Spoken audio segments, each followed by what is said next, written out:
สวัสดีครับมาพี่น้องกะเพราทะเลปลาหมึกกุ้งแล้วก็มีไข่เจียวแหนมพี่น้องทำเองเด้อมันเนี่ยมาแซ่บๆกันเลยมีแตงมานำมาแก้มมาอุ้ยเดี๋ยวพี่น้องเด้อตัวบ่ใหญ่ดอกกำลังกิน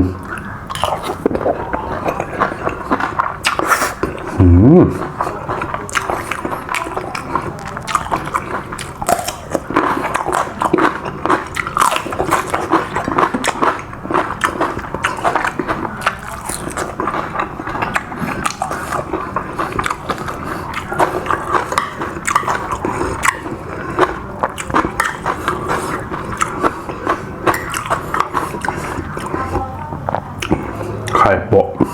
มากินกันพี่น้อง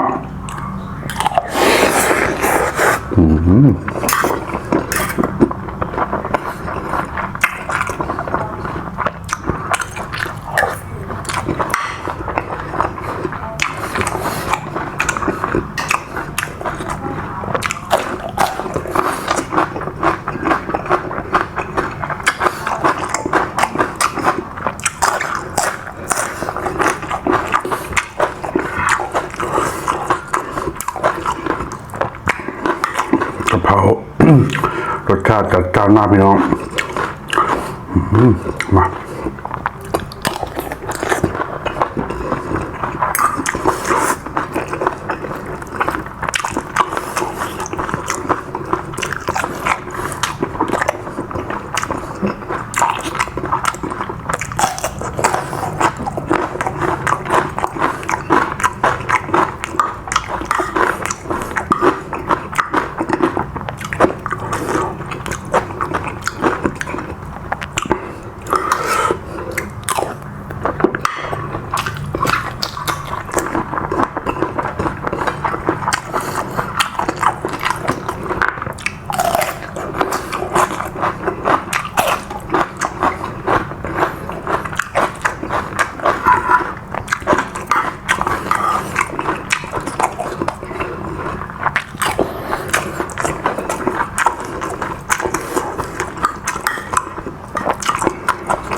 ไก่แหนม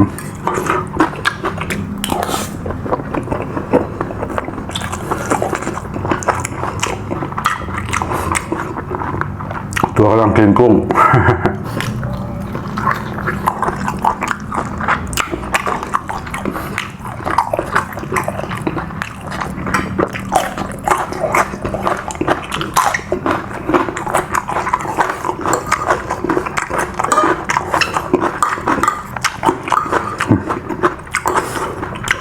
พริกสดแล้วไปลองนะผัดพริกสด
มา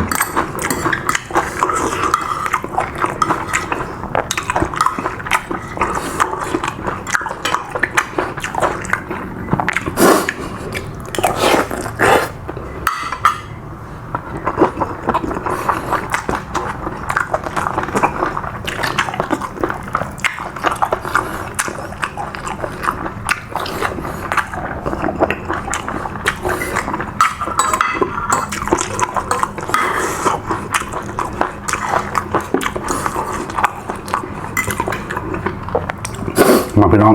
โหย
โอ้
จัดจานแซ่บมากกินกับไข่เจียวใส่แหนมเนาะโอ้เข้ากันอ่ะไปก่อนพี่น้องเรื่องแนวแซ่บฝากไปสอนน้องเนาะทำมาอะไรใช่กระเทียมไปก่อนเจอกันที่ไหนบ้างสวัสดีครับ